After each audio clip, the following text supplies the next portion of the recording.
ये कहानी साहस, रणनीति और मातृभूमि के प्रति प्रेम को दर्शाती है। पोरस ने दिखाया कि सच्चा राजा वह होता है जो अपने राज्य और लोगों के सम्मान के लिए हर संभव प्रयास करे। मुख्य पात्रों का परिचय।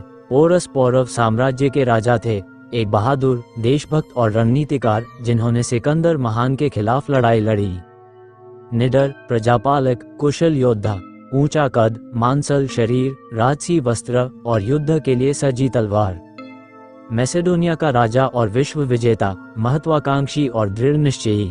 चालाक, महान योद्धा परंतु अभिमानी, पश्चिमी पोशाक, चमकदार कवच और तेजस्वी मुद्रा।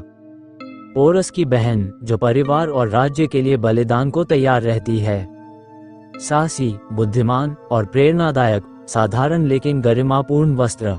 पोरस के सहयोगी और दोस्त, युद्ध में उनकी मदद करता है।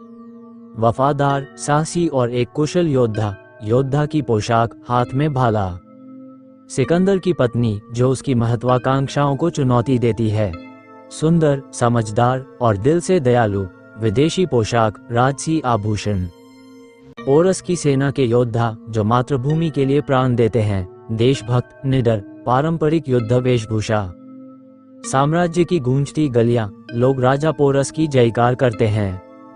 जनता से हमारा साम्राज्य केवल भूमि का टुकड़ा नहीं, ये हमारी पहचान है। जो भी इसे छीनने की कोशिश करेगा उसे मेरे प्रहार का सामना करना होगा। सिकंदर अपनी सेना के साथ भारत की ओर बढ़ने की योजना बना रहा है। भारत को जीतने वाला विश्व विजेता कहलाएगा। पोरस को हराना ही मेरी जीत की कुंजी है। पोरस अपनी सेना को तैयार कर रहा है।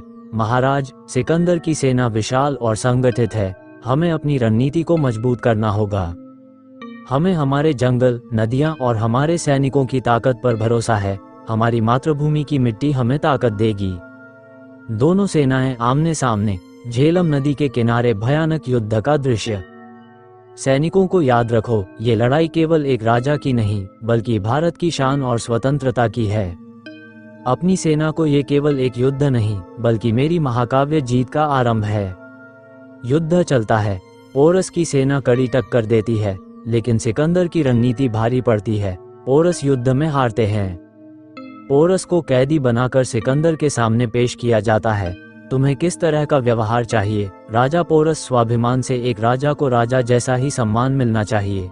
सिकंदर पोरस की बहादुरी से प्रभावित होकर उन्हें रिहा कर देता है और उनका साम्राज्य लौटा देता है। पोरस अपने सैनिकों और प्रजा से बात कर रहे हैं, हम हार कर भी जीते हैं। मातृभूमि के प्रति हमारा कर्तव्य ही हमारी असली जीत है। आने वाली पीढ़ियां इस लड़ाई को हमेशा याद रखेंगी। प्रजा की जयकार। सूर्यास्त के साथ कहानी समाप्त होती है।